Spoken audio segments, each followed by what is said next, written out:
to swear for hours about. Oops. Okay. We are live. And here we go.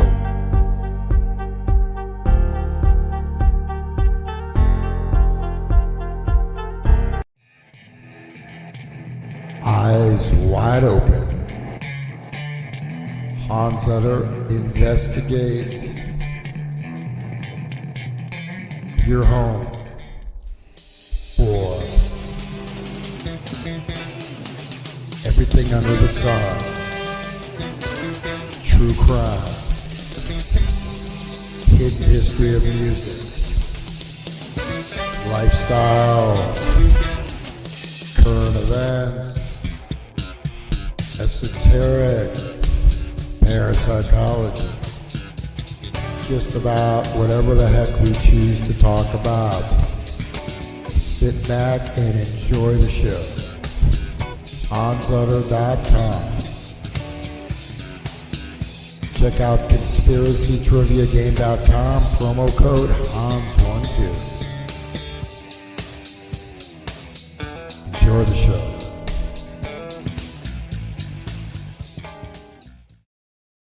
Everybody, welcome back to Eyes Wide Open. Hans Utter investigates. So that's a trailer. Actually, it's some footage when I was just in India, and that's one of the albums on my record label that I'm on. But it's great to be here, and William Ramsey, who I did the first show with, and in fact, I'll just give a shout out to William, for being very helpful, kind of getting into this particular game or this just a broadcast. And as I was telling William the other day, if you're going to do something, do it right or don't do it. So trying to do it right, and we have a extremely interesting topic about Catcher in the Rye by Mr. J.D.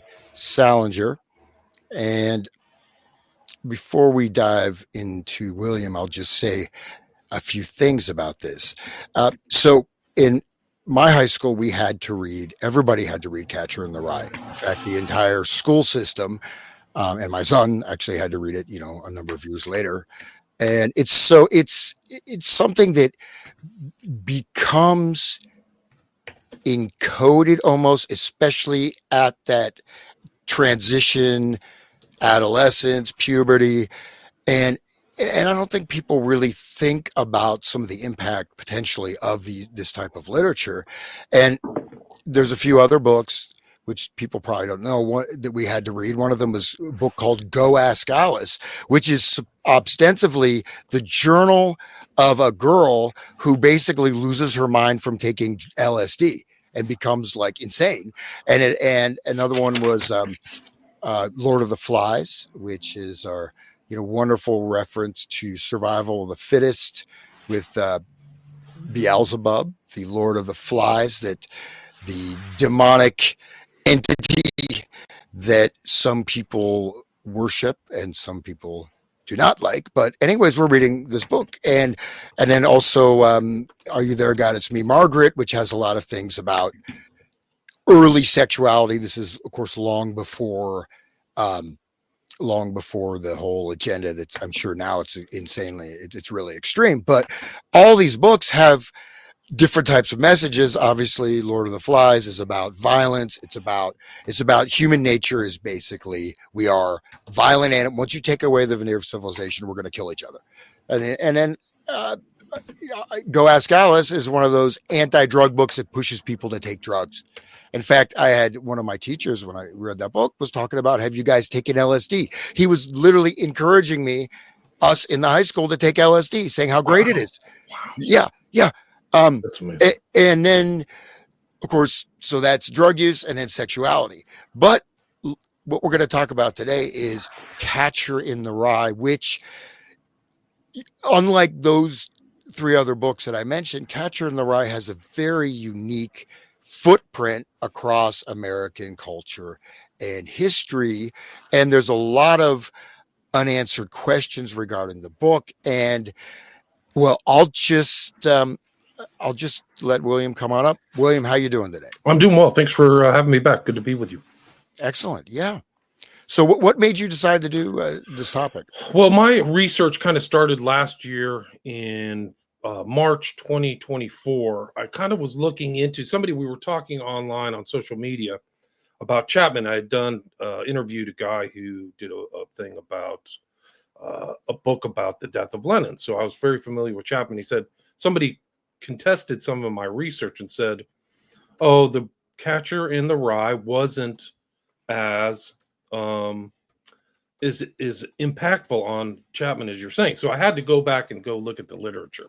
So I did a show about Catchers in the Rye, and then I kind of I was like, oh wow, I know a lot. There's a lot of ties in Catcher in the Rye to modern cultural history, then assassinations, and it's kind of happening with this Trump stuff.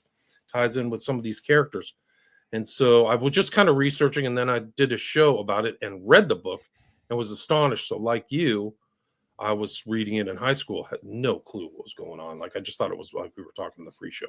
Thought it was a boring book about a guy in New York City. I didn't pick up on things. Now at my age, 56, where I've done a lot of research on the modern history and many shows with you, as a matter of fact, MK Ultra for the Masses and the Grateful Dead and culture creation, and even our kind of psychopolitics, most recent episodes. And this book ties into all of that. Like, it's really incredible. You got to figure this 19 million books of Catcher in the Rye have been sold. This isn't like, like my books, which barely sell at all compared to this. This is like a huge cultural landmark in 1951 and promoted too. Like, why is this book promoted? There's a lot of big questions. Questions about Salinger, and then questions about why are these guys carrying around. What I proved, I kind of should finish that. What I proved in my research about Chapman is that Catcher in the Rye was central to his worldview, and he had kind of melded into the character of Holden Caulfield, who was the main character of Catcher in the Rye.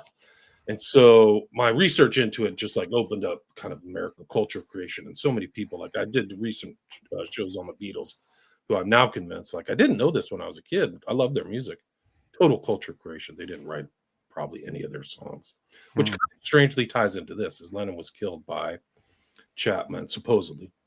I don't even think Chapman shot him, but that's part of the story.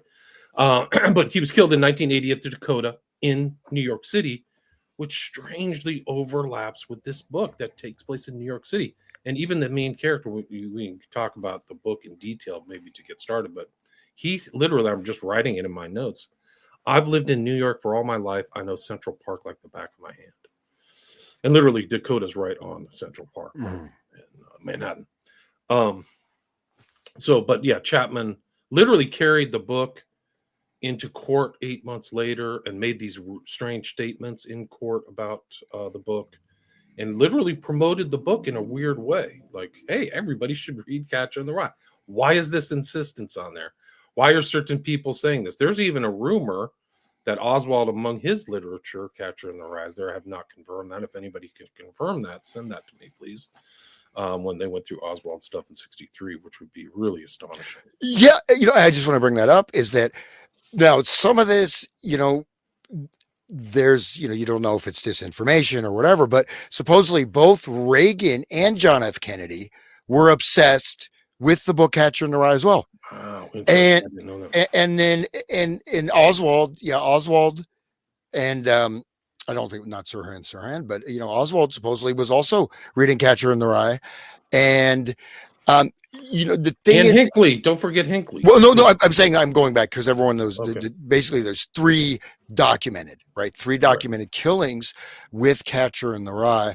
The thing is, though, that if you look at Jolly West, who was programming a number of these assassins potentially, and like he went, visit Jack Ruby, and basically after that, Jack Ruby was completely just out of it, gone. Mind is gone. He's insane. He's got schizophrenia or something. He determined it immediately or something. Yeah, and so he did that, on several occasions. But it's quite possible that this book was indeed used as part of this these techniques, right? Because the search for the Manchurian Candidate, et cetera. But you go back to, after World War I. I mean, they were studying these hypnotic, couriers, et cetera. But anyways, very early. So before, like, these are the obvious time things that we know. The topical thing of MK Ultra is 1953. Dulles comes out and gives his speech in Virginia about brain warfare. Very important date. And then a week later, MK Ultra starts, and it goes all over the United States. It's almost like a Manhattan Project, where they just manipulated all of these other already existing hospitals and colleges and added these kind of elements to it, and even all the way up in Canada with you and Cameron. But so that's an important date. But before that, they were, like you said, they were research. There was a guy by the name of Morse Allen, who's clearly researching all the stuff. And Esterbrook literally was writing his books in 35. So like there's like time dates in the 30s that he was working on. So people who think 1951 may be a little bit too early may not know what led up to 53, because they were, like you said, Jolly and West was studying the Manchurian Candidate, right? So the Manchurian Candidate were these guys coming back from Korea and supposedly got mind warped. So he was studying all that stuff, like PTSD after troops came back in 45, and a lot of these troops. So Jollywood West is around there, and there's other characters around there before even like the poisoner in chief Gottlieb.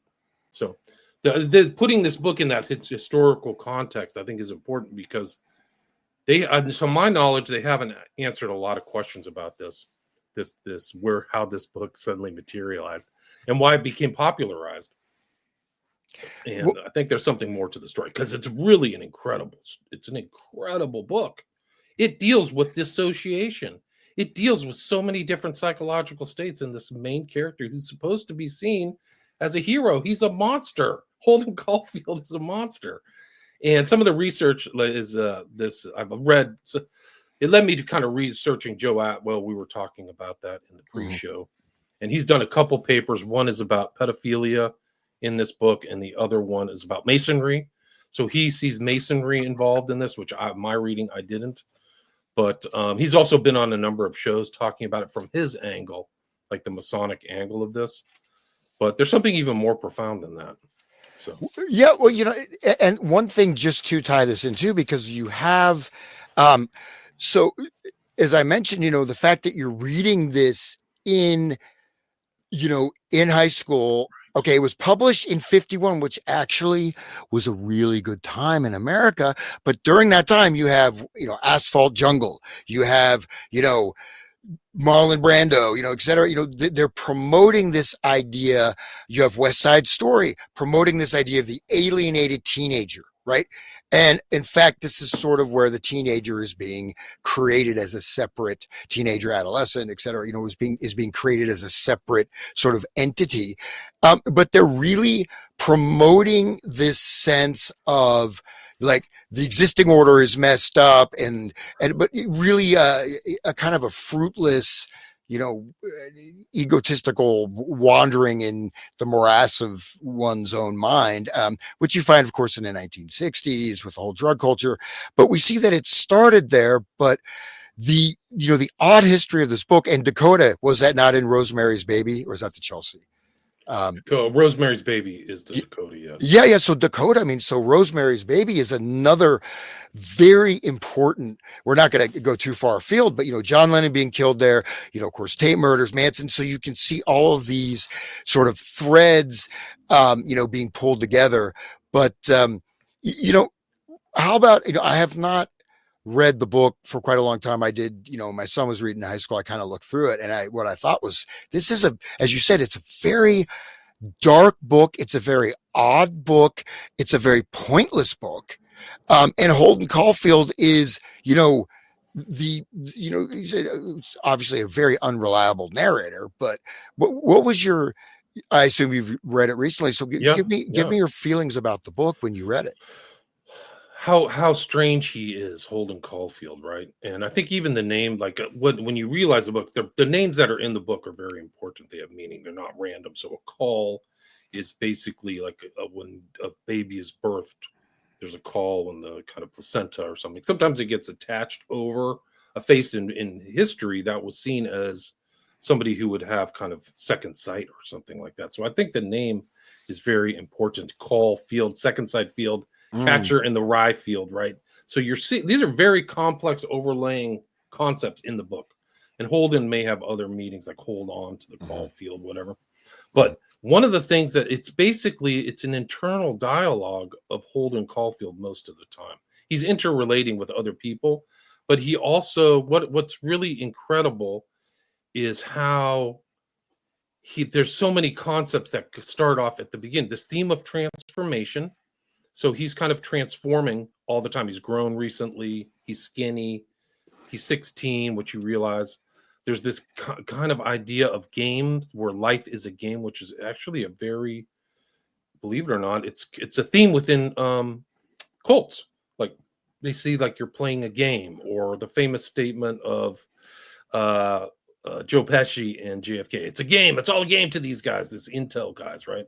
He says that when he says, it's a riddle inside an enigma. He's playing David Ferry. But this kind of gamesmanship is an immediate concept that's dropped right at the very beginning of Catcher in the Rye. And also this dissociative state, like Holden Caulfield is not an even-keeled person.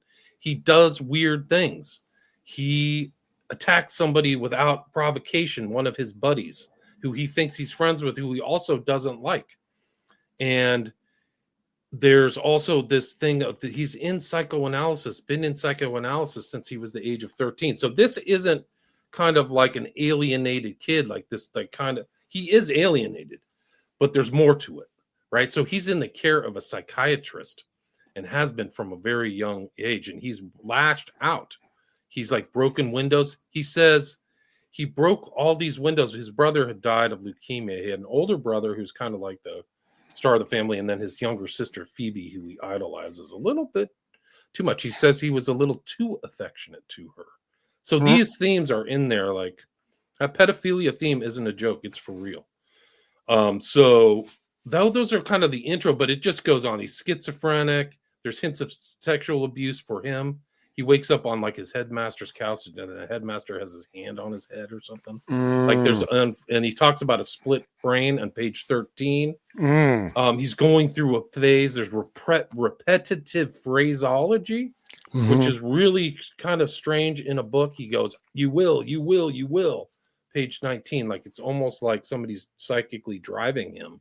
One of the more important things, which is also in the graphic design of the book, is he wears a human hunting hat, this red cap, which is reflected in the red cover of the book. So you see most of like the most modern versions are a red book. So red is a theme, and he puts on his human hunting cap and walks around and chain smokes and thinks to himself, he's crazy. He's like, really, I mean, it's really something else.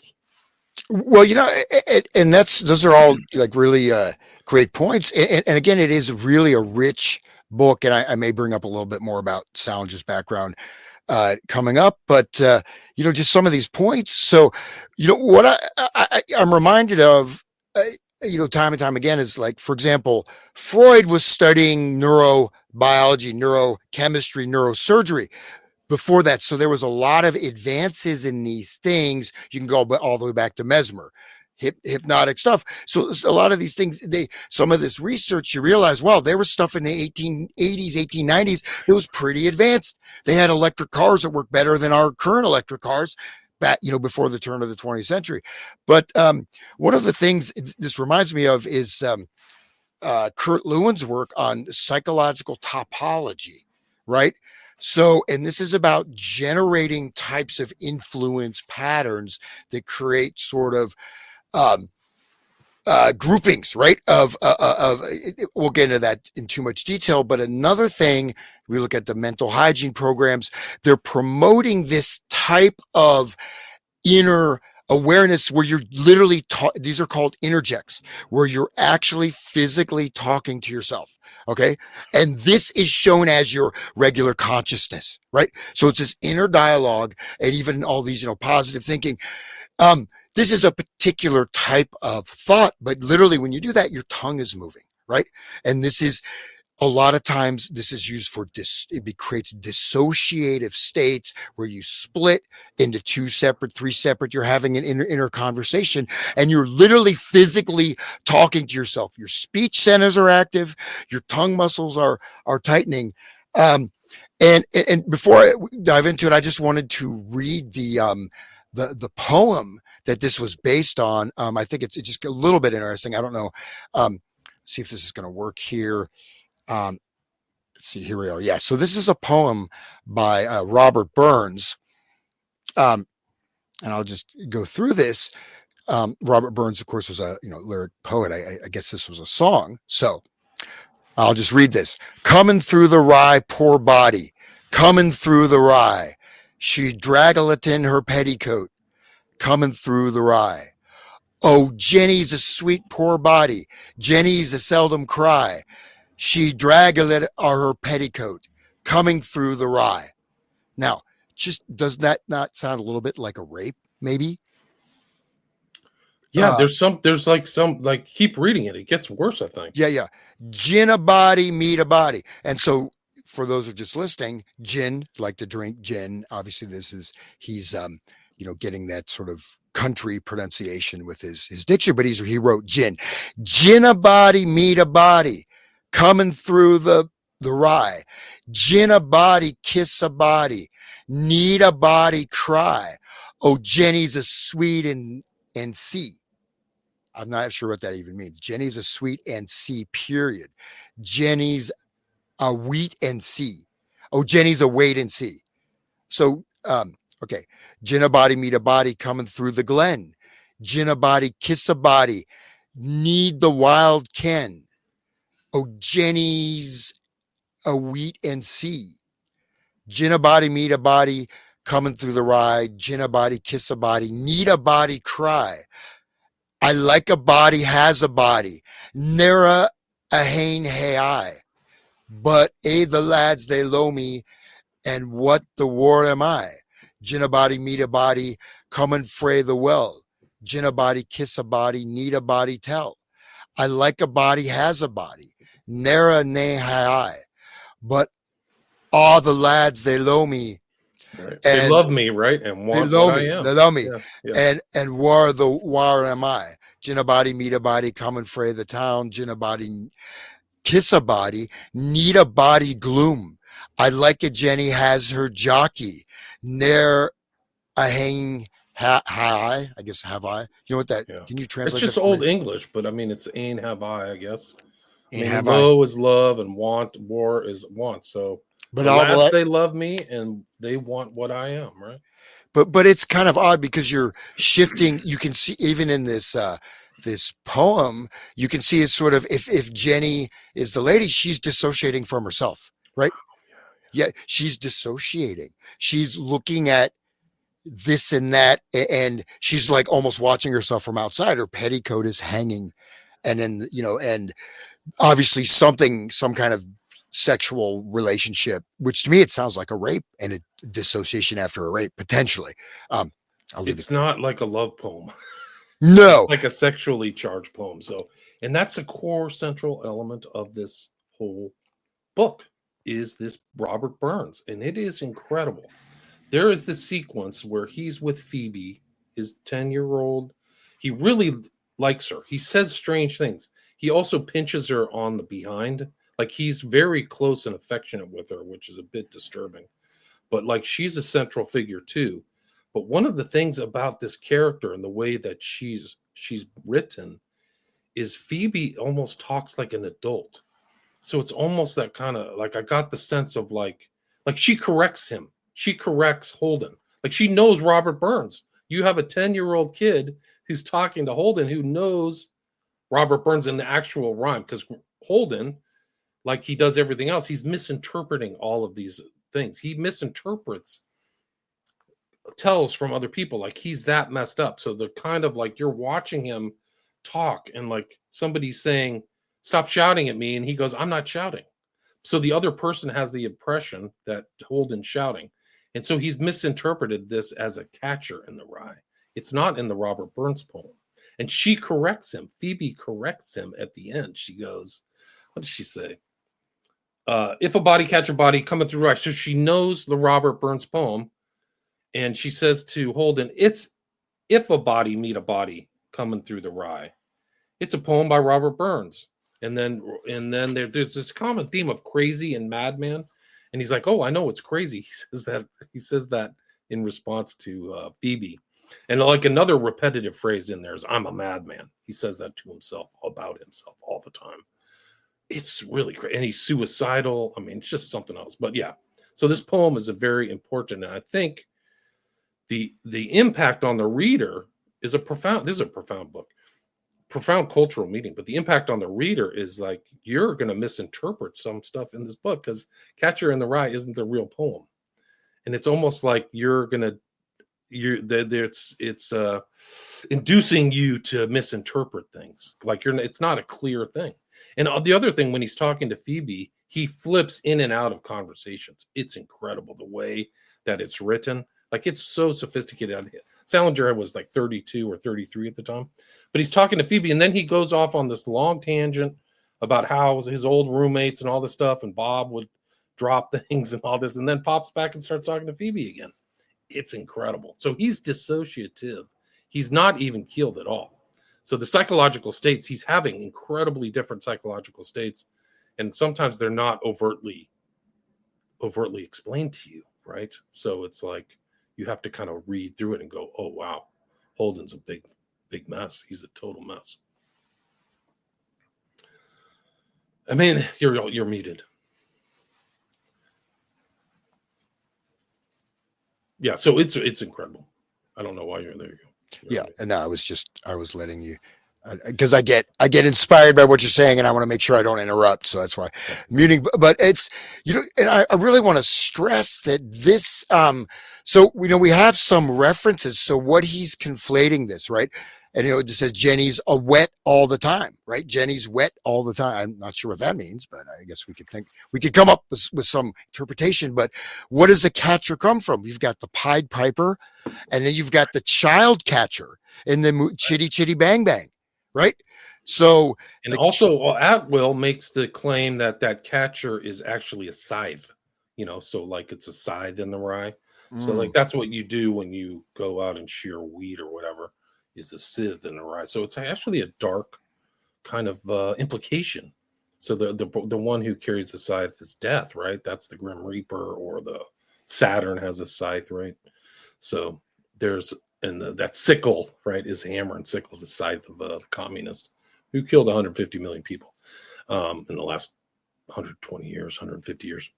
So it's a dark connotation. And the catcher is also like the child. That's the focus on the child. So you have this kind of pedophilia. And Holden is crazy. Like, he says, I'm going to kill people. I'm going to kill myself. Like, it's off the charts.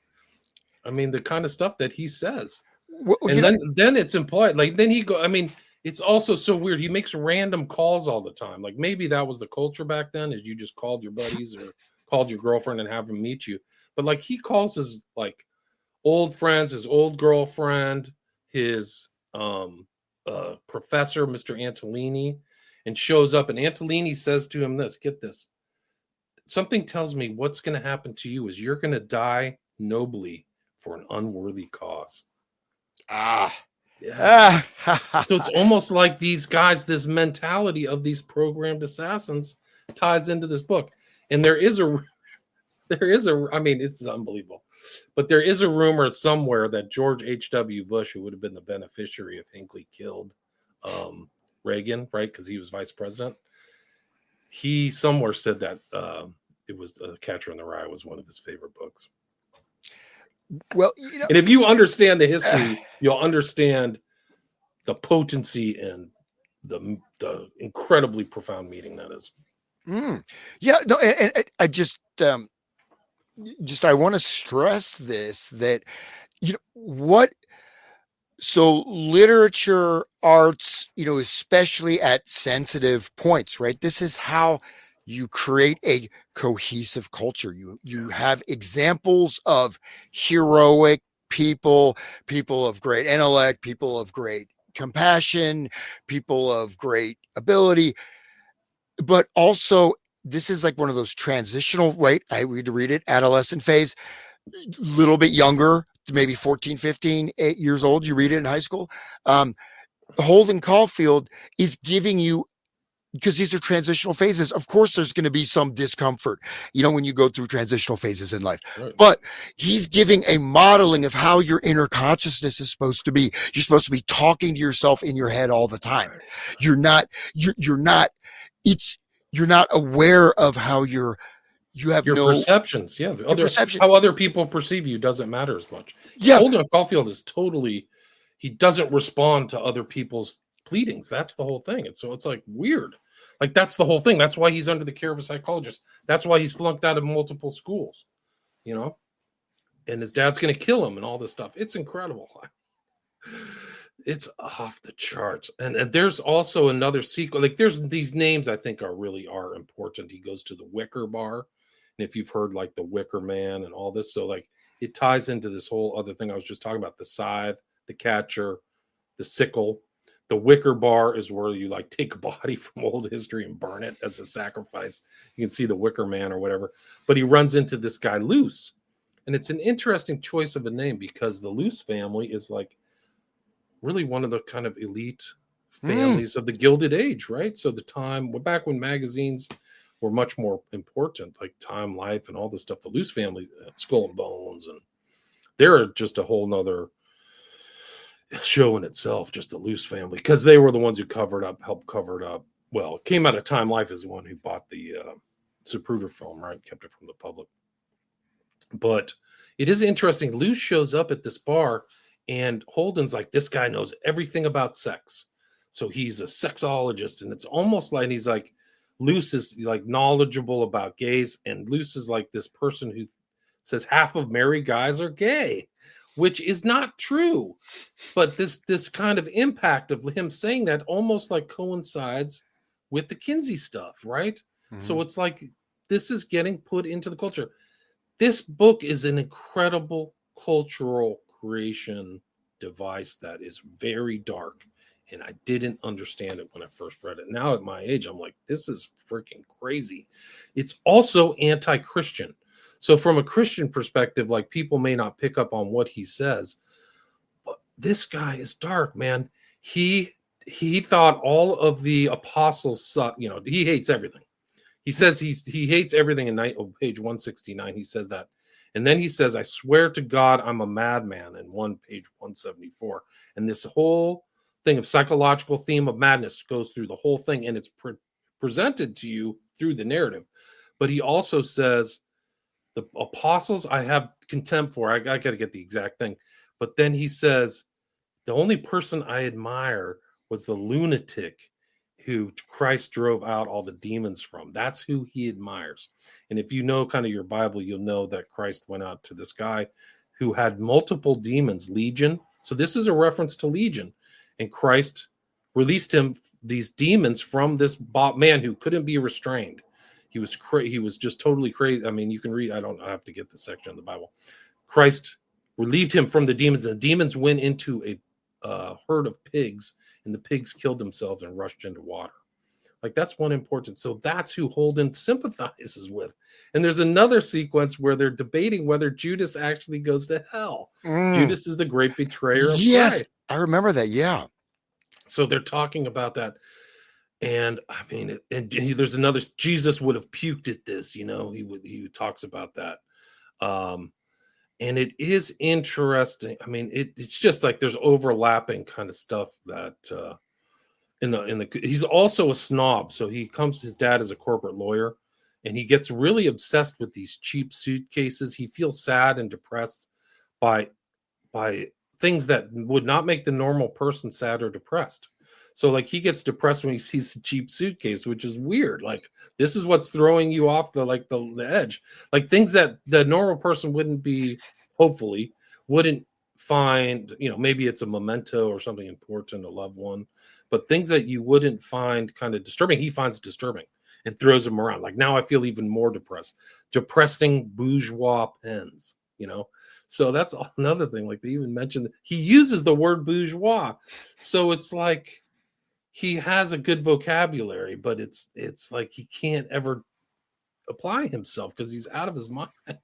He's out of his mind. It's just the craziest book, man. It's on, and there's like sequences in page 230, but this repeated phrase digression. Like I'm always digressing. I digress. This is a digression. So you're being put into this.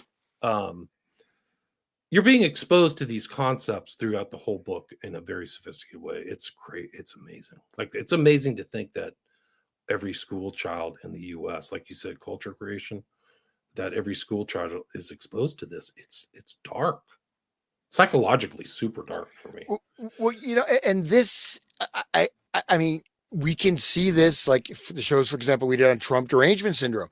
I mean, this type of, creation of individual inner consciousness, right? This imposing this map or a model, right? Just like with Freud's stuff, everyone thinks, you have all these repressed things. And that psychotherapist, what do? You just sit there and talk about your problems all the time.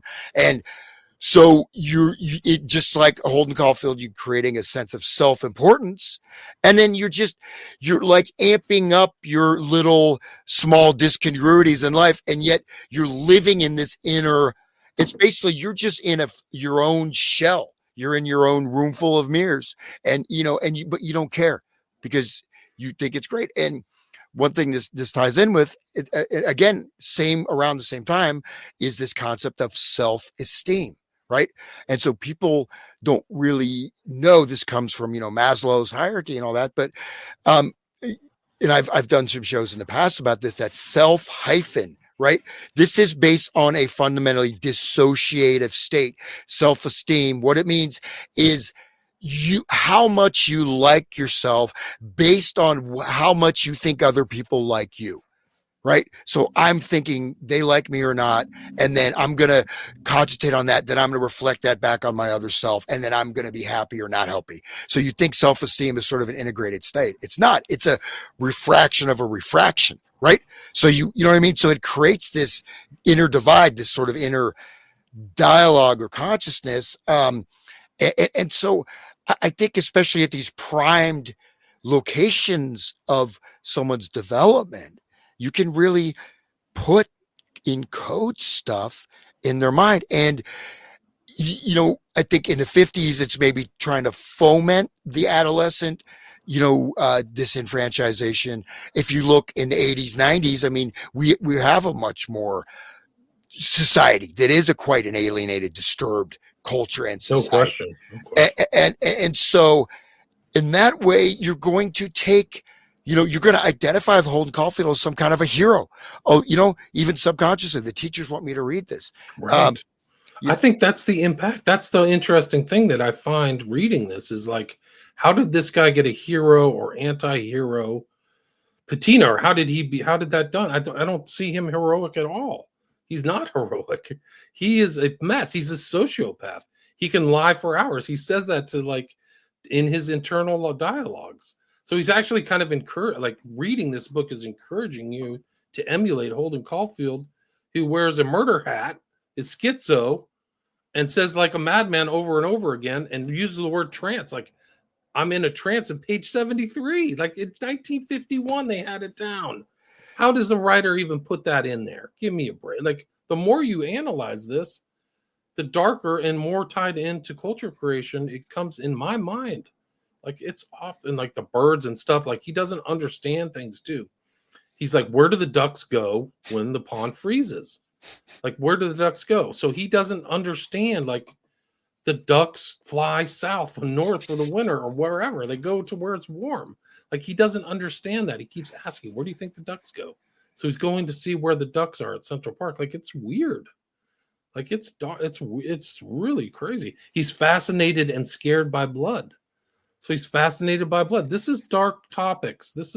He keeps saying, once a rat, always a rat. Very negative. He says he might have a brain tumor. So that pops up. He says, capable of lying for hours. Like, there's a sequence when he's on the train with like one of his school friends' moms. He just completely baloneying her, uses a fake name, says your son is really great, and like talks her up.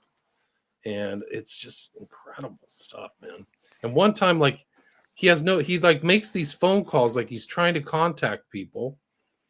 And like after he's done making his phone calls, he just sat in the phone booth for 20 minutes. Like, that's weird too. So like he does all these like strange things that don't make sense. So he doesn't make sense.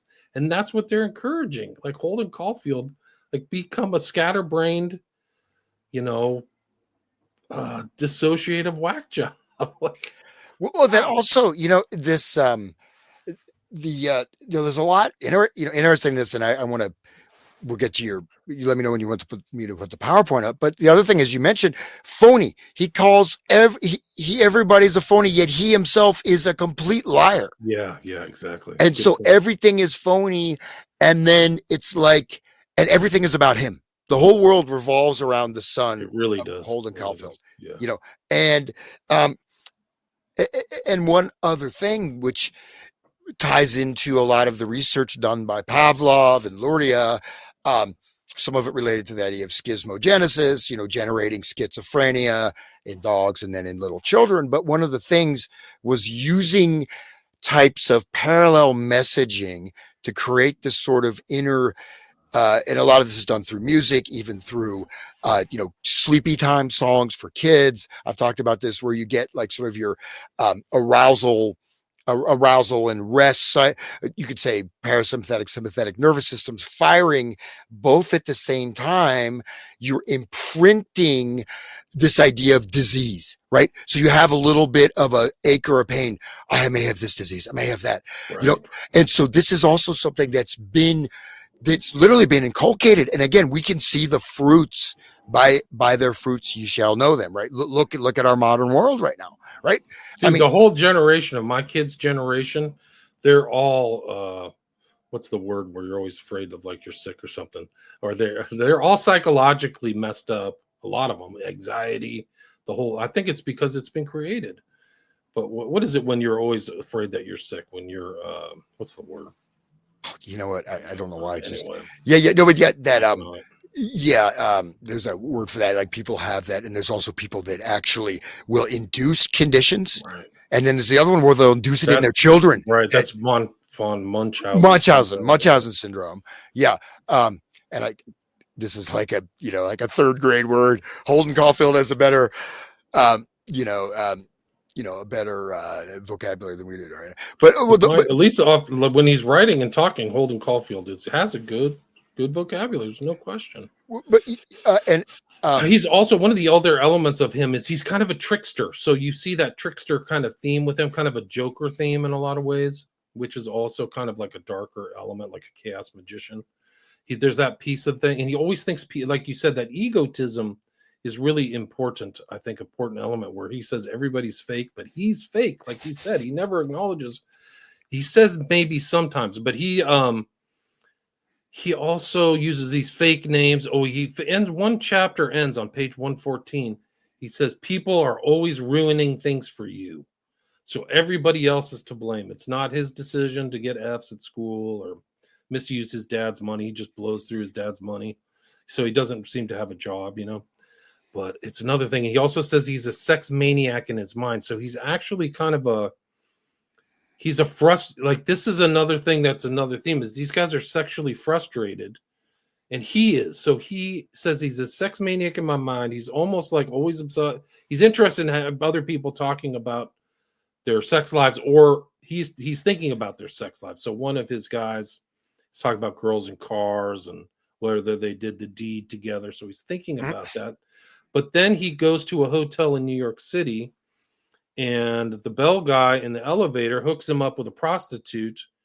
And then it's not like, okay, I'll pay for the prostitute, $5 or whatever, but he doesn't complete the act.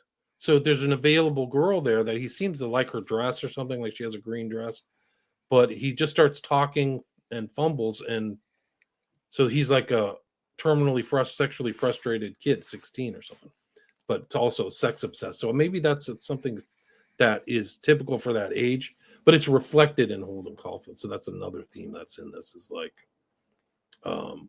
he's like, there's nothing redeeming about him. Like, he's not an intellectual. He knows what an intellectual is. He's not an athlete. He's not a ladies' man. It's just like he has these weird relationships with his roommates and stuff. He talks crap about them all the time, but then he says he misses them sometimes. I mean, it's really something else. This book is really crazy. Yeah, and other thing though, Holden Caulfield, like he's from a wealthy family, right? He's from money. He's not some guy trying to survive on the street. And the relationship with his sister, if he's 16 and she's like 10, yeah, she's 10. That's child molestation, right? And then people that have this intense sexual desire but aren't able to fulfill it, a lot of these people end up being rapists, serial killers, whatever, right? It's one of the or a pedophile, right? So pedophile, misdirecting his sex life into terrible things. So that's like an interesting point. That's a really interesting point about this. Like that's how the depth of the book is, That's like it. And this dissociation or this kind of floating over reality is a theme in this whole book, and it ends the book like the way it ends. Maybe, anticlimactic to some people, but if you're looking this as like culture creation and psychological states, it's really profound because he says about this whole narrative that he's talking about. This is like 276 at the very end of the book. DB's older brother. DB asked me what I thought about all the stuff I just telling you about. So he breaks like the wall of like the consciousness. So he's telling you like this whole narrative is really for the reader, right?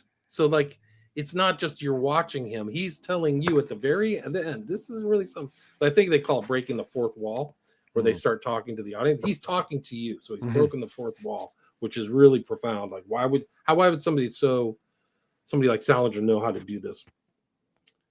DB asked me what I thought about all the stuff I finished telling you about. I didn't know what the hell to say. If you want to know the truth, I don't know what I think about it. I'm sorry I told so many people about it. Why would he say that? Read that again. Can you go back just a little bit before there? Sure. Just read that last bit. Go back. DB asked me what I thought about all this stuff I just finished telling you about. So this is where this is very, there's like a lot of like Lucas and a lot of these Marxist theorists, they looked at the novel as consciousness, right? As representing the consciousness of a particular era, right? So he's stepping out like that's, and this is the only place this happens in the book, right? Where he steps out. I don't remember anywhere else. That's really, I may have to reread it, but it is weird that he just breaks the wall. Telling you about it, but in a certain way, this also is not like breaking the wall. It's also implanted him into your mind. So he's yourself talking to yourself. So go ahead. Yeah. So no, I'm telling you, like a lot of commentators wouldn't key into this. Like I was shocked, like reading about it. Like what? Like he breaks the fourth wall, and then like he says, I don't know what I think about it. So like he doesn't have any circumspection to look at his own thoughts and actions, which is really also weird. Like, oh, I had a great time, or I had a blast, or I had a learning experience. Oh, I really made a mistake, and I don't want to make that mistake again. It's like, no, you don't know what to think of. DB, his older brother, asked him what I thought about all this stuff I just finished telling you about. I didn't know what the hell to say. If you want to know that he's been talking the whole time, didn't know what the hell to say. If you want to know the truth, I don't know, and know is italicized, which is also interesting. I don't know what I think about it. I'm sorry I told so many people about it. About what though? The whole story? All I know is I sort of miss everybody I told about, even old Stradlater and Ackley. Those are his roommates at Pensy or whatever. For instance, I think I even missed that goddamn Maurice. That's the pimp. It's funny. Don't ever tell anybody anything. If you do, you'll start missing everybody.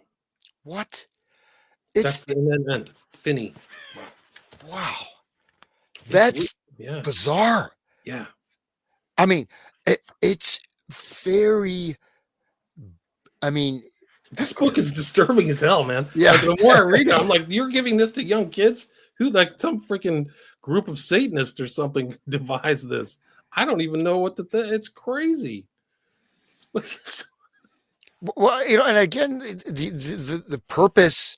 Okay, there's entertainment, but this is education. So people used to read the classics. You learn Latin. You read about Homer. You read about, whatever, these, Last Shakespeare, Mohican, Shakespeare. David Shakespeare's, Copperfield. it's interesting you mentioned that because some of these classics are included in this and they're discounted. So he knows Romeo, Juliet.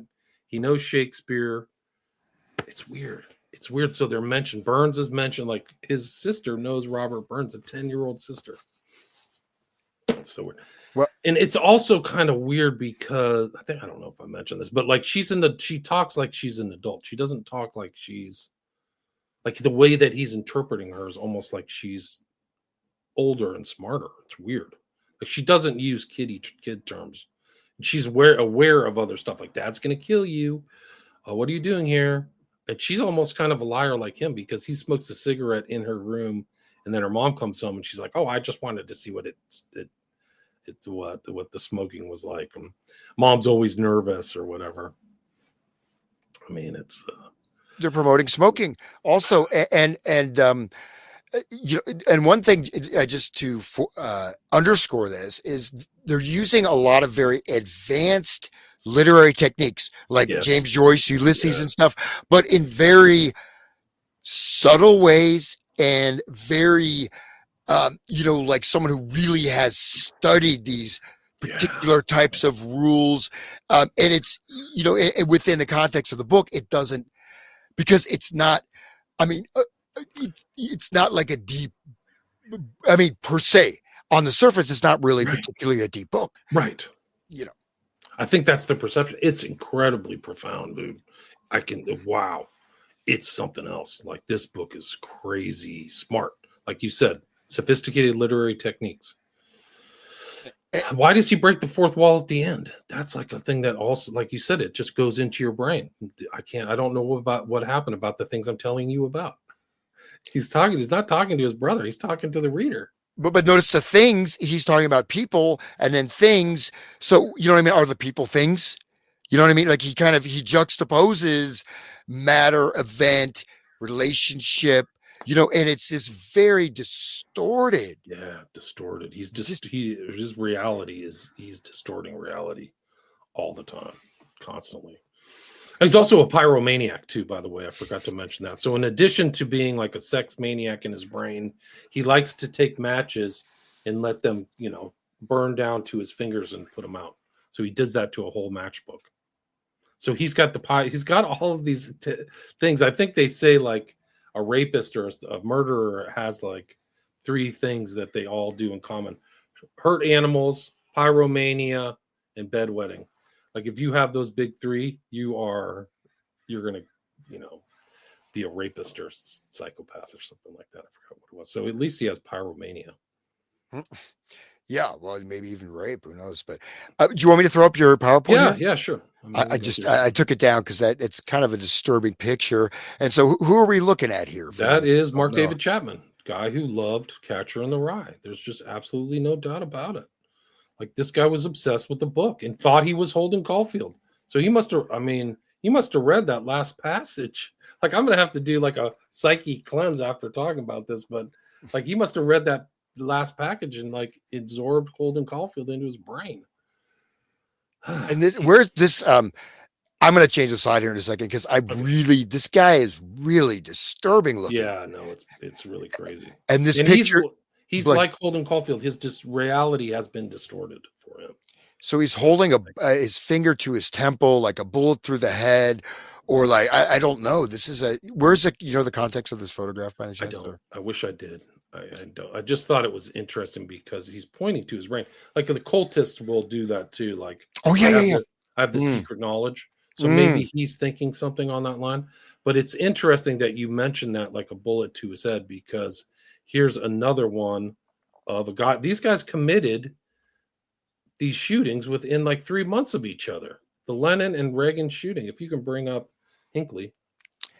Just go back or no, if you look underneath StreamYard, you'll see these boxes, but there's a box there that says William and it's got a guy with a gun in his head. Okay, yeah. You just have to there you go. Yeah, so it's the same kind of theme.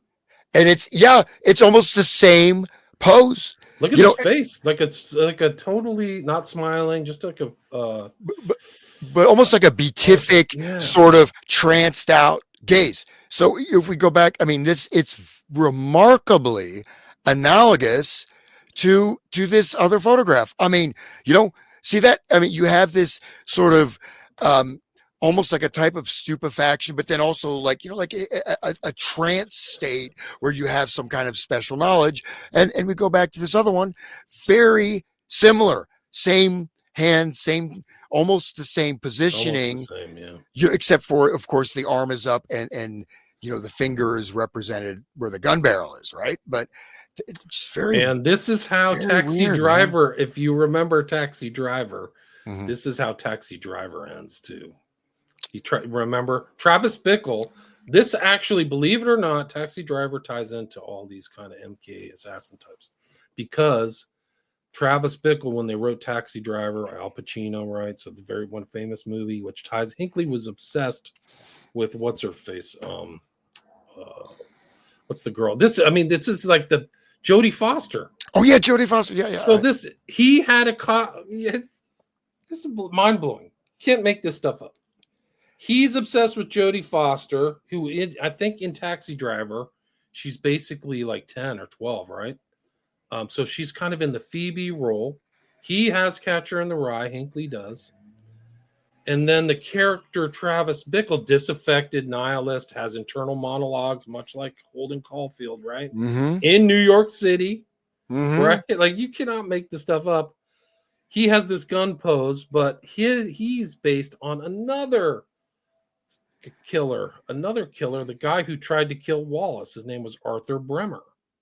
So Arthur Bremer who had these weird kind of diaries and stuff of questionable authenticity or authorship. Bremer was the basis, and this is easy knowledge to determine. Bremer was the basis for Travis Bickle in Taxi Driver, which has very eerie similarities to the narrative in Catcher in the Rye. He's trying to rescue her, right? So he's her Catcher in the Rye. He is Jodie Foster's Catcher in the Rye, and that's what I think Hinckley was. Like he had an obsession with Jodie Foster. He should just send her stuff. She was very disturbed by it. Like that's her claim to fame as being this idol. So Hinckley is almost kind of like Phoebe is in the role of Hinckley. And you'll see in my slides, there's a book that shows that Hinckley's walking around with the Catcher in the Rye when he's trying to kill Reagan or whatever. This is from still from the movie Conspiracy Theory. And if you go down we can to the other box, so there's another box that says that's the Catcher. There you go. You receipt? Yeah. Thank you. Can you hear that? Catch in the Rye. Yeah, it is. It's a classic. Yeah. Have you ever read it? Yeah, I've never read it. Never? No, I haven't. I've never read it. Catch. I never.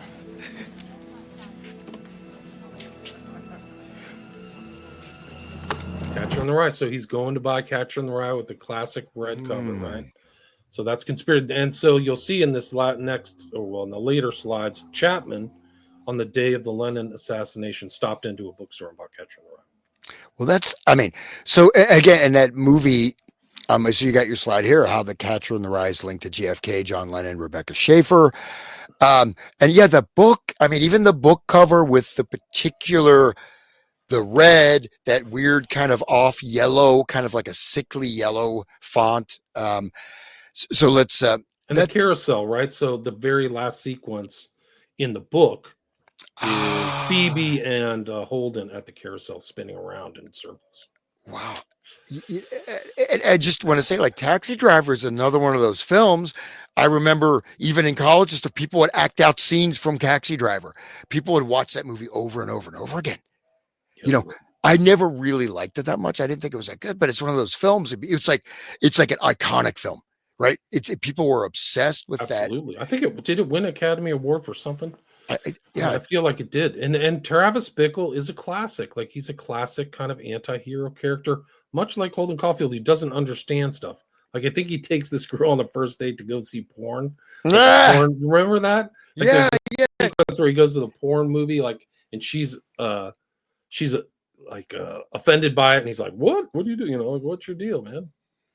And porn was illegal. This is for Deep Throat, right? So technically, it was illegal for the. Something I think it was because it was the Pawnbroker was the first movie that showed full nudity, and after the Pawnbroker, whatever that it was 66 something like that, and then yeah, so that would have been like what Times Square, one of those basically around all the drug when right, Times Square was like exactly. seedy. So yeah, I know that it was technically illegal. Like it wasn't, until that there was, of course, you had like the Catholic League of Decency, and they did a lot to do that. So, but okay, anyways, so this is like fascinating conspiracy theory too. Again, these are, films. It like I rewatched Men Who Stare at Goats, right? So that's a great, a cover up, right, of all these things that were going on, and just make it seem like they're just a bunch of flakes, right? And nothing was serious about this whatever biofield research and conspiracy theory. There's, of course, it's chock full of all these different, things, and this guy, of course, is a complete wacko, right? He's got the conspiracy theorist house, and everything, Right. The big board. You want me to hit the next slide? Sure, So we can what's just go this through next some of the slide? slides. So That's this is featured in The Shining, The right? Shining, right, which I think was 1979 or 1980, which is really weird because it's right around the time of those two shootings of Lennon and Reagan, right, 3 months apart. But there's the red cover. She's casually reading it. The son, and there are themes of kind of like pedophilia in The Shining too. There's kind of weird hints that the abuse that the little kid who's dissociative, like there's all kinds of mind control elements in this film of going crazy and losing your mind and stuff like that. But there's the book right there. Kubrick gets credit for all this stuff, which he deserves credit for it. But whoever is informing him, or these like lectures they're talking about to put stuff in films, they're brilliant. So like, I'm sure he had the final say, but somebody he was around was very keyed into so many things, to put this into this film is really something else. And we see like the color composition, right? You have the glass with the yellow, the red stripe in the middle. She's wearing red. He's got those red sleeves. So there's, Nothing's left to chance. Like Sean McCann's like forte, right? Or Fort, however you pronounce it. But Forte. This I think is actually his picture. So, everything's in there for a reason. And just so, people know, I'm sure people do mostly, but if they don't, when you see this, a lot of these things are all imprinted on your subconscious mind. Your subconscious mind sees every element of the scene, but we talk about subliminal advertising or whatever. You have the red stripe on the box too, this, that. So there's and these elements can be traced through. So there's like a whole different film that's hidden. You can even have stuff that shows for a couple seconds. It's still going to be imprinted and may indeed have an impact, right, on the viewer's mind. And The Shining, again, this is one of those films that, it's, at least to my knowledge, correct me if I'm wrong, but I think it's been quite a while since many films have this kind of cultural impact and imprinting. And here's Johnny, right, with Johnny Carson and all that. But people, and again, so many elements of this film. 237's like gone over. They've talked about like the moon landing imprints. People have analyzed so much of Kubrick's work because there's a lot to take apart, much like this. So I think you're absolutely right. Let's go to the next one. Yeah. So this is something I posted. So this was kind of like the thing that kind of led me down. I wonder if there's a date on there. Yeah, see, so it just shows my research back in April of 2024. So it's kind of a timestamp of kind of when I started looking into Catcher in the Rye. Yeah. And then again, both purportedly, both Reagan and JFK were obsessed with Catcher in the Rye as well. Wow. So I have to find that. Some of these quotes, if anybody has those quotes where JFK's obsessed, Reagan's obsessed, please email it to me. Help me out. Because I want to find out if Oswald really had Catcher in the Rye and read it. Yeah, I couldn't validate and verify that. I can send you the links, but I don't know what the sources are. Okay, so this is the next. The Night Ranger lyrics. So you see Catcher in the Rye. Just like it's just I'm just trying to show the pervasive impact of these characters and people on their culture, and these are huge events. Lenin getting shot and Reagan almost dying. Huge events. Yeah, and so, um, again, like Night Ranger. So we have our popular music icons, right? Showing freedom, showing Yeah. the status of a rock star, imprinting on young children or school kids. But so in the cool city, in the heat of the night, of course, heat of the night. There's multiple songs of that. Looking for adventure, like Born to Be Wild, right? Reference to that. On the face of the light, a Colorado schoolboy put his days on the lines. Days on the line, nights out of paperback, Catcher in the Rye. That almost doesn't even fit into the lyric scheme. Night Ranger, where are you going to run to now? Night Ranger, Ranger. So that's a little. That's the name of their band too. Yeah. It's a little bit odd lyrics because it's like Catcher in the Rye. It doesn't really fit. And just you look at the lyrical construction. Not that these guys know pentameter from a codpiece.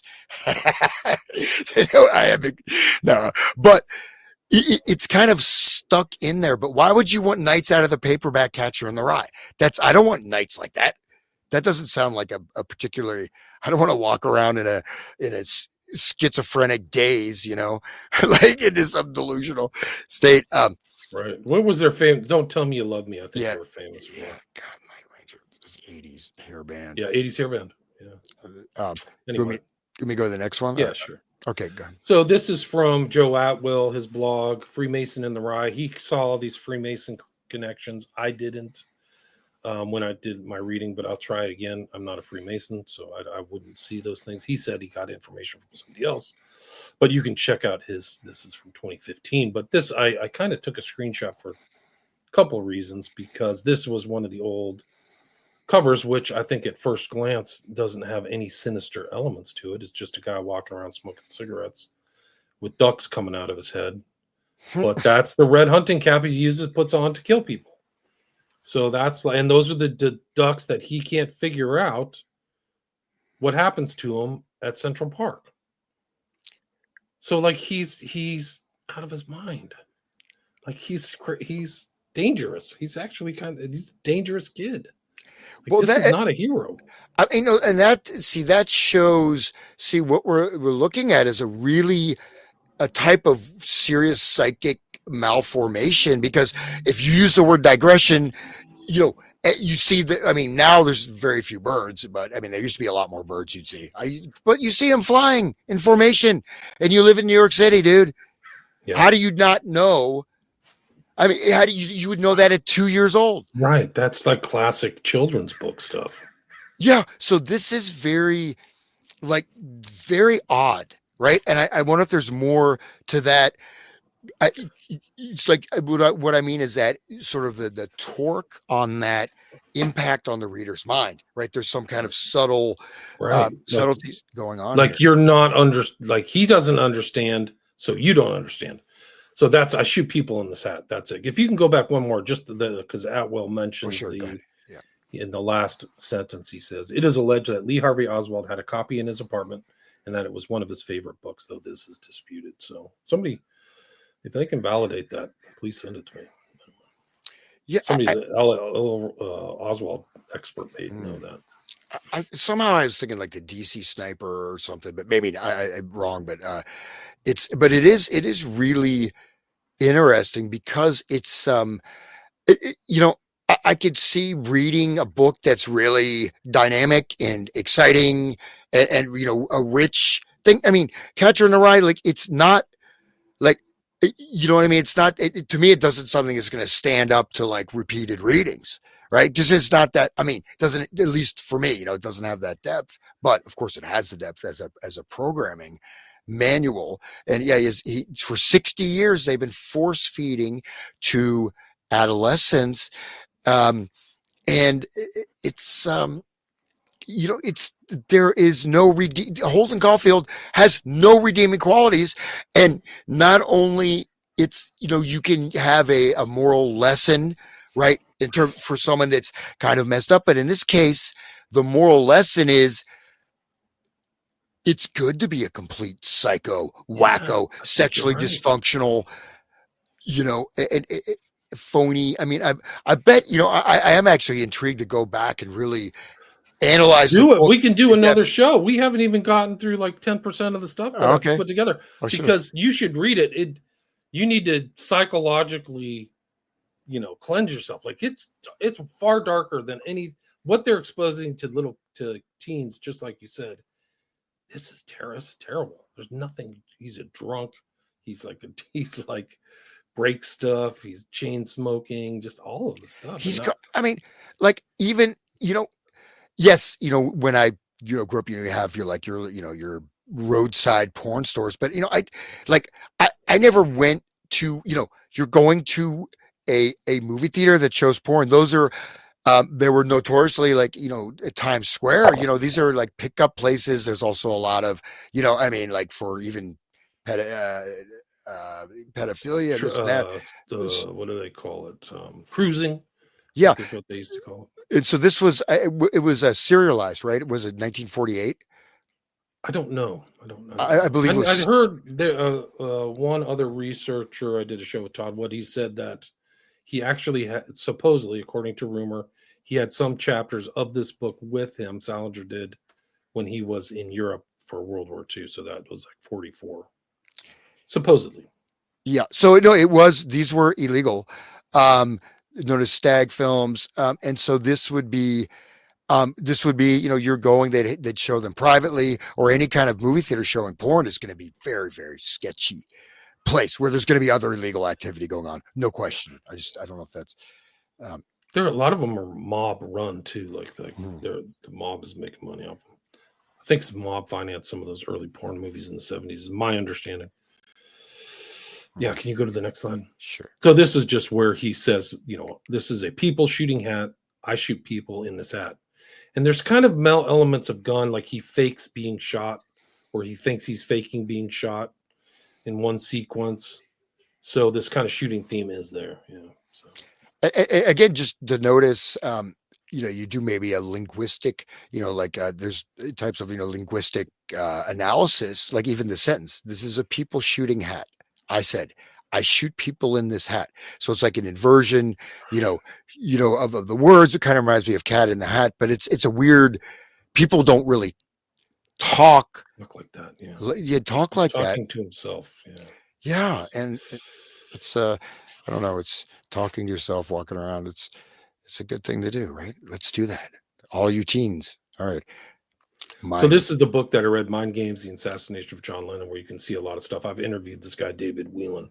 He's the most recent researcher, and he does not think that Chapman shot Lennon. Somebody else did it because there was a very tight, targeted shooting pattern that an expert would have known to finish the job, which is like set 6 bullets right in a thing next to, I guess it's the left part of your heart.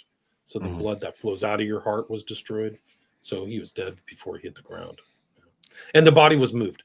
So the body of John Lennon, a lot of people don't know this, but it was he was taken into kind of a foyer outside of the gate of the Dakota, which is also weird. And Chapman was never seen in there. So Chapman, may not have done it. Chapman was doing strange things too. He was flying to New York City, hanging around and leaving. So he had been to New York City a couple of times before. I think the shooting was close to Christmas, December 1980, if I remember correctly.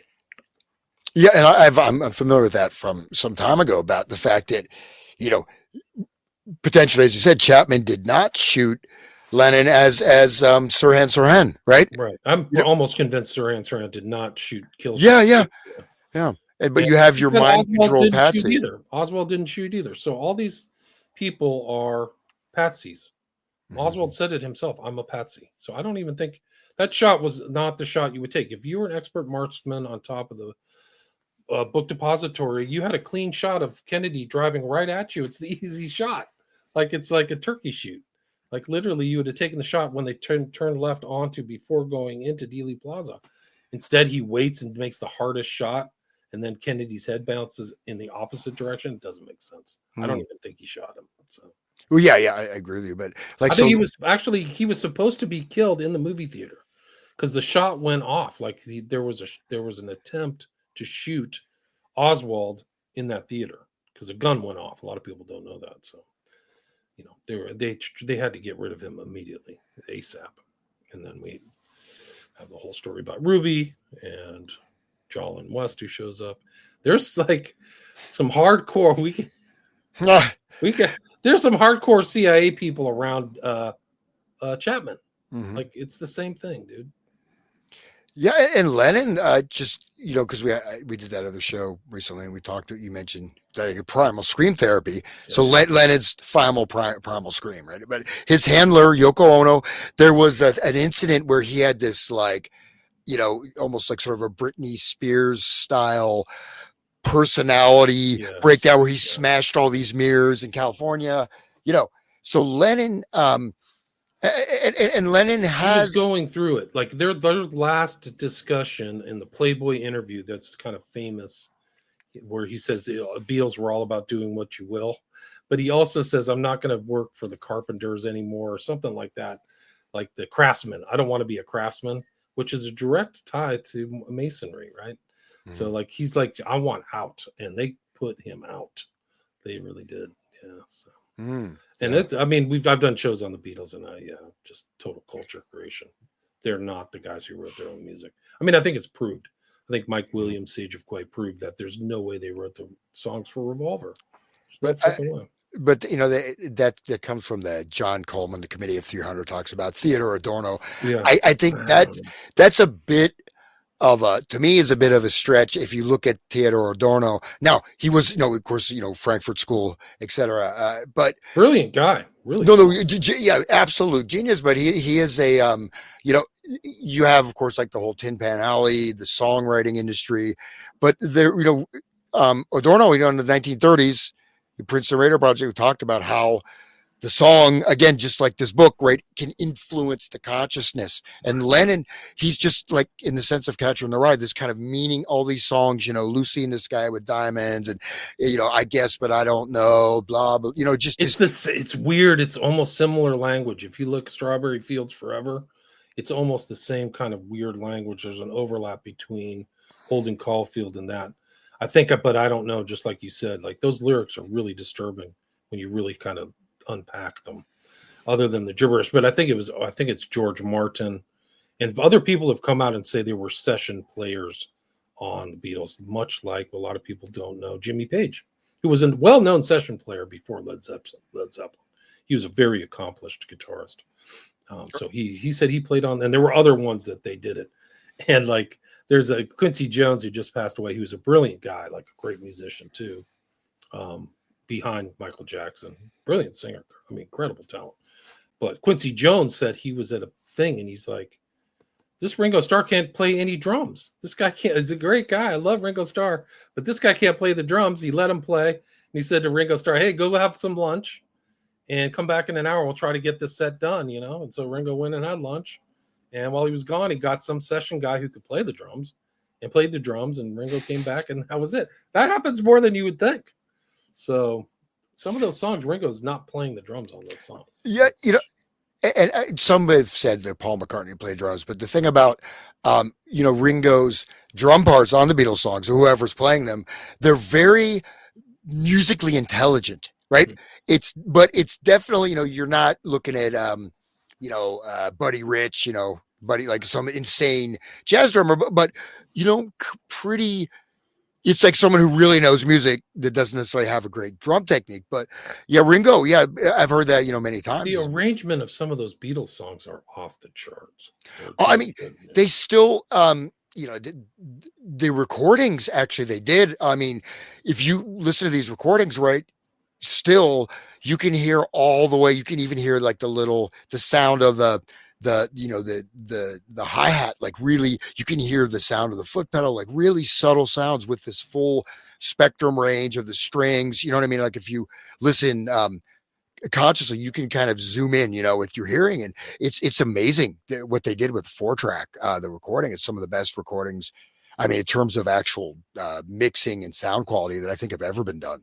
But I mean, not, it's amazing stuff.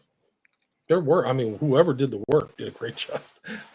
It's George Martin. It was interesting. I saw like a picture of one of the records, the phonograph records or whatever, and it didn't have the name of the band member. It had George R. Martin, composer and arranger, or something like that. I'm like, where's the 4 guys who supposedly wrote it? Why aren't they on there?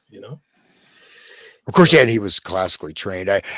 One of, just a little aside, is when, they had the London Symphony, and the orchestral players were like, they would see them what they're wearing, and some of the guys, they just started laughing at him and saying, "Are you guys going to a costume party?" It's like, "No, we always dress like this." And for the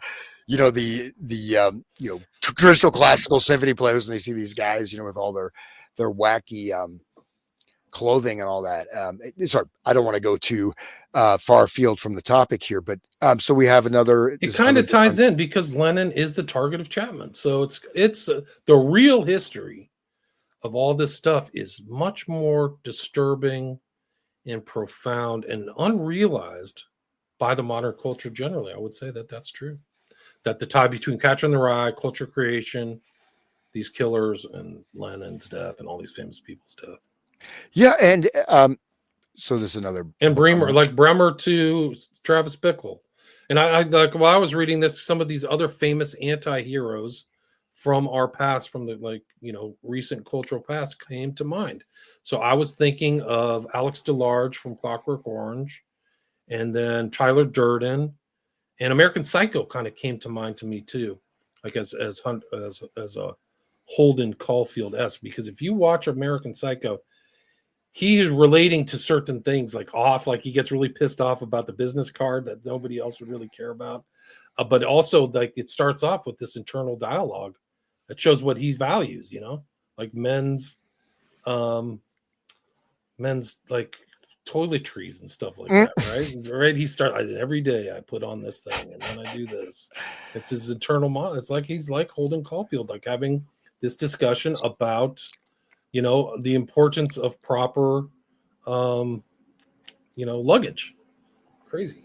Anyway, so some of this stuff, like this is kind of like when I did this a while back, this is the book. This is from Fenton Bresler's Murder of John Lennon. They literally have sections called Mind Control. So this is fascinating. In fact, I was thinking like the time we should, if you want to, I think we should do a part 2 because this is really fascinating. But there's a lot right on this page right here. I don't know if you want me to. Oh well, this is just we're just getting started because there's all kinds of stuff.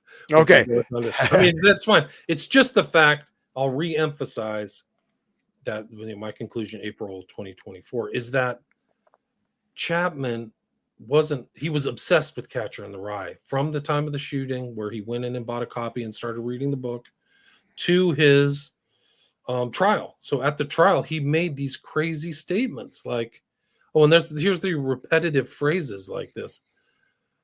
You are Holden Caulfield, you are Holden Caulfield, which you see these repetitive phrases that I mentioned at the beginning of this book, right? Where what does he say? I will, or whatever. You will. It's almost like a triggering phase in the book. So, but the reality, I'll just go back to like the Catcher in the Rye. Let me see. This is the countdown to murder the day. So, let's see. Catcher was a trigger. Mark was clearly tormented, so he's kind of like Holden. He had mystery money to travel to New York. As he walked 20 blocks to the Dakota on West 72nd Street, incongruous amid the lightly dressed New Yorkers with his heavy winter gear. So he's like detached from reality. He's wearing different clothes, right? This is Chapman. He realized he was missing a prop. He had with him his double fantasy album, but something was missing. He halted his progress toward Lennon's selected place of execution and dived into a bookshop to emerge with a red paperback copy of The Catcher in the Rye. On the title page, he wrote, "To Holden Caulfield, from Holden Caulfield." And below that, "This is my statement." So the book is my statement. So that's what he wrote. It's just incredible stuff. So then this is like February 1st, he writes something to the New York, like 2 months later, to the New York Times in ballpoint pen. He writes this. This is Chapman. It is my sincere belief that presenting this written statement will not only stimulate the reading of J.D. Salinger's The Catcher in the Rye, but will also help many to understand what has happened. If you were able to view the actual copy of The Catcher in the Rye that was taken from me on the night of December 8th, so that was the night of the killing, you would find in it the handwritten words, "This is my statement." Unfortunately, I was unable to continue this stance, and I have since spoken openly with the police, the doctors, and others involved in this case. I now fully realize that this should not have been done, for it removed the emphasis that I wanted to place on the book. My wish is for all of you to someday read The Catcher in the Rye. All of my efforts will now be devoted towards this goal, for this extraordinary book holds many answers. My true hope is that in wanting to find these answers, you will read The Catcher in the Rye. Thank you. Mark David Chapman, The Catcher in the Rye. That is bizarre. It's unbelievable. So he supposedly murders Lennon, and then becomes a promoter for everybody being indoctrinated into the world of Holden Caulfield. Cannot write this stuff. This is really what happened. So then he goes into court and he says, this is it.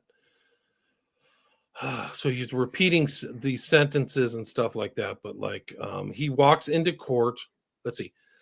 On Monday, 24th August 1981, Mark David Chapman, his hair close cropped from the incident when, with Craig Crimmins' help, he totally shaved his head, which is another tell, walked into Justice Edwards' court under his usual heavy armed guard. He carried with him a copy of The Catcher in the Rye.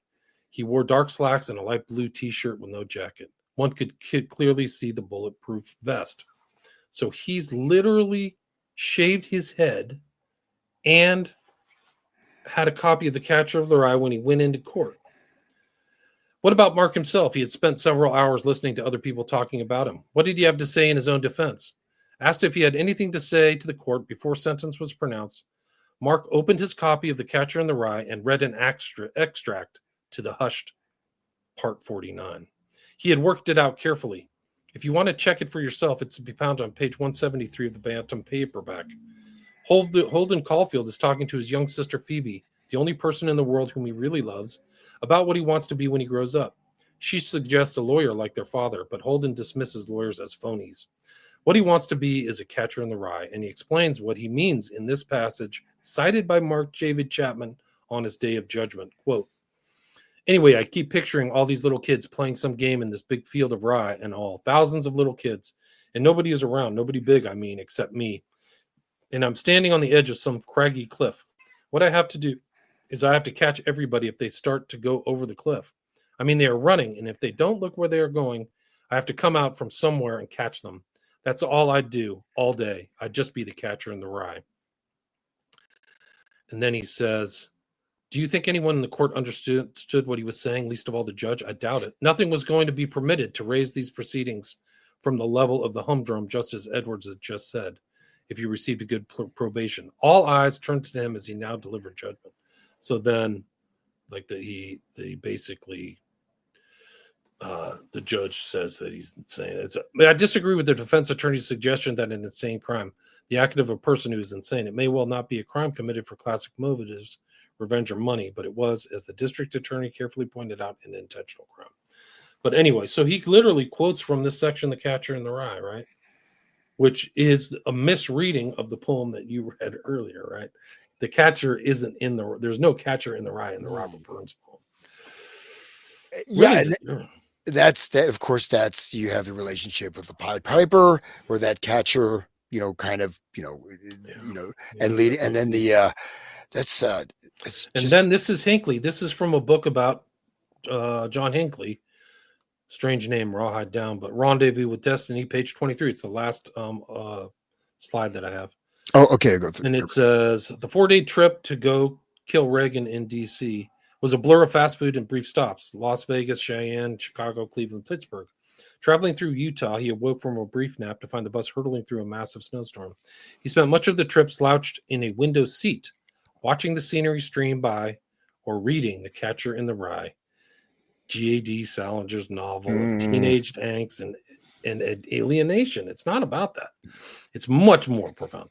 He identified with the story's main character, Holden Caulfield, but the book was also special to him because he knew that John Lennon's assassin had pulled it from his pocket and leafed through it moments after gunning down the rock and roll icon. Lennon, who had been killed 3.5 months earlier, was Hinckley's favorite musician. Even so, he sometimes felt they identified more with Lennon's killer, than with Lennon himself. Wow. Crazy. Yeah, it's so amazing. This is even more incredible. Like, he went to a hotel. The suitcase held some of his poems and short stories, as well as several of his favorite books. In addition to Catcher in the Rye, Hinckley had brought along a copy of Shakespeare's Romeo and Juliet and a book called Strawberry Fields Forever, John Lennon Remembered. Strawberry Fields Forever is like a mind control song too, but it ties in with Catcher in the Rye because Romeo and Juliet is mentioned in Catcher in the Rye. You cannot write this stuff, man. You just can't write it. This is it's a lot, more. I think there's we'll continue. I guess we're going to do a part 2 There's on this. Yeah. So this is quite fascinating that the imprint of this book on culture, which again was written for adults, serialized in a one of these monthly magazines, and then became. It would be interesting to look into how did this become mandatory reading for millions and millions and millions of high school kids, impressionable kids, told to read it. Like, that's, you do what you're told. Like, if somebody said you got to read this book, I'd be like, well, maybe not. But back then, you didn't have a choice. Impressionable, suggestible children. It's a dark book. Maybe we can finish it out if you pull up this chapter 27, which is about Chapman. And Jared Leto plays Chapman. And let's play that. The video clip. Bring that up. Yeah, at the very beginning of it, he's quoting from the book. You should be able to hear him quote from the book, and he has the Catcher in the Rye.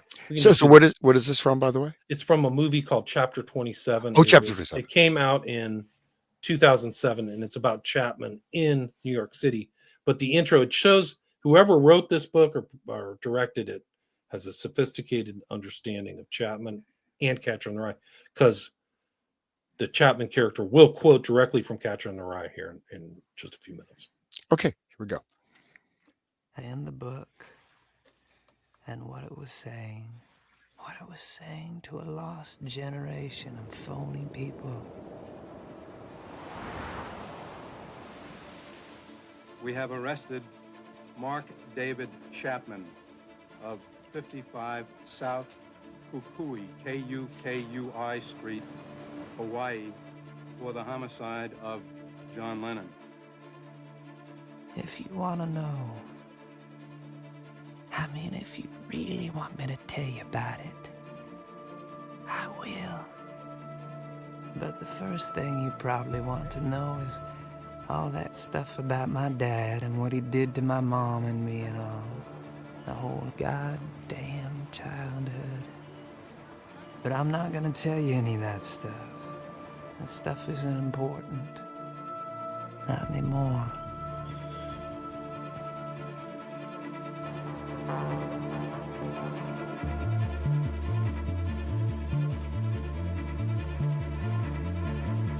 The Rye, right? So Yep.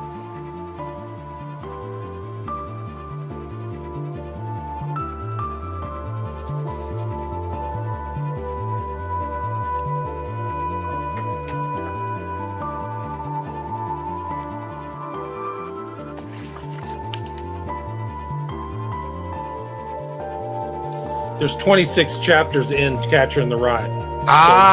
Chapter 7. There you go. He quotes, maybe, I don't know how long these intros, but he's about to drive into New York and quote Catcher in the Rye here. Okay, I don't have the timing right. So. That's right. This is just like opening credits, but they are showing there's the ducks. Ducks. So all these themes. So the themes we've talked about. Where do the ducks go? The Rye, the book. So this movie what's the premise of the movie? You can about? find it on YouTube. I didn't watch all of this. So there's the carousel, right? So all these the carousel. Carousel at the end.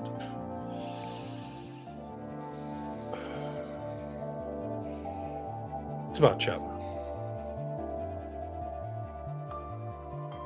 Wait, it's a reenactment, right? With archival footage, Inspired by the book, Let Me Take You Down. So he's flying to New York. Okay.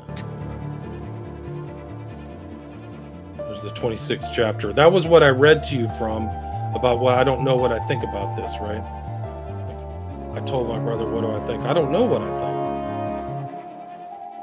I'm just gonna tell you about what happened to me right around last Christmas. Those 3 days in New York City. Hey, listen. You know those ducks? The ones in Central Park? Huh? The ducks. The ones that swim around that lake in Central Park. Do you know it? You want to go there? No. Oh, yeah, maybe I will. It's just in the winter. When the lake freezes, where do they go? What are you saying? What happens to them? To the ducks, where do they go? Where are they now? You gotta be kidding me, right? You gotta be. Asking me about the ducks. All right, buddy, so where do you want me to take you? For real.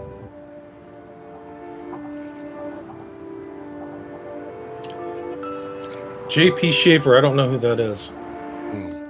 Anyway, that's it. We can stop it there. But it's just interesting that he's quoting from that thing that's a central component of this book is like, where do the ducks go? Holden doesn't know. Like crazy. Anyway.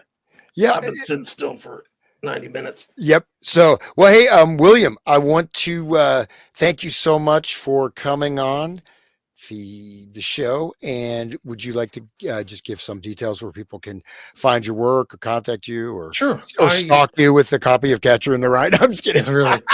Be careful reading this book. I said a joke. I said a joke on my social media. Like, I am going to read this book. I'm hopefully the same person when I'm done reading this book.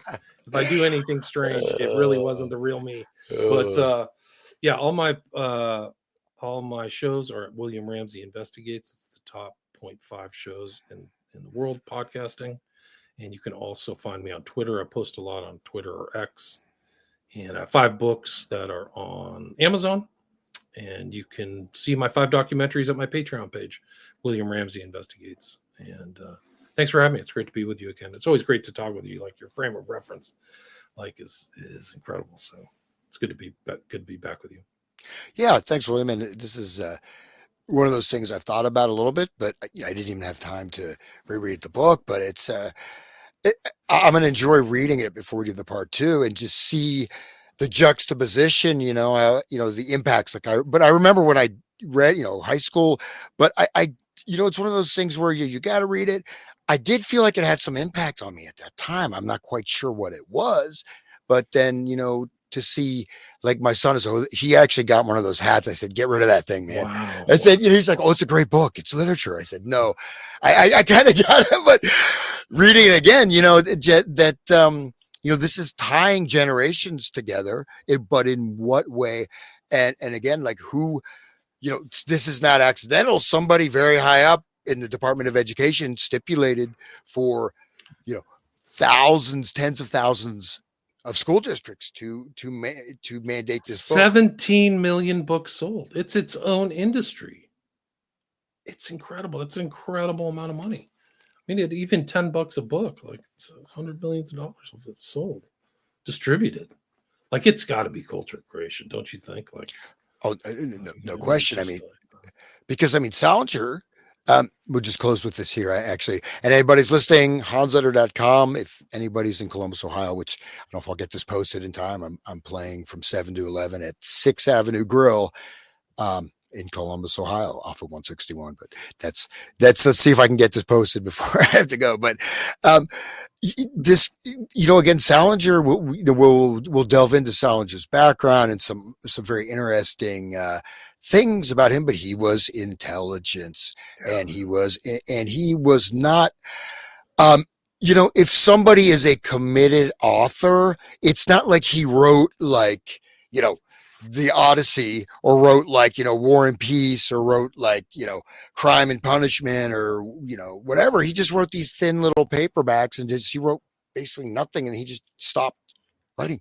You know what I mean? So, but yet he didn't really, well, we'll leave it there because I don't want to get into too much, but I think there's evidence, and I'll look forward to doing an analysis of this, that this is indeed may have had more than one author, or in terms of technical advisors, if it is as sort of we are sort of speculating or alluding to, that this is not just a normal fictional work, but it has lots of different avenues of psychological programming, much that are far below the surface of just being an obnoxious adolescent walking around smoking cigarettes. Indeed. Well said. Very well said. All right, William. Well, I will catch you next time. All right, cool. Okay.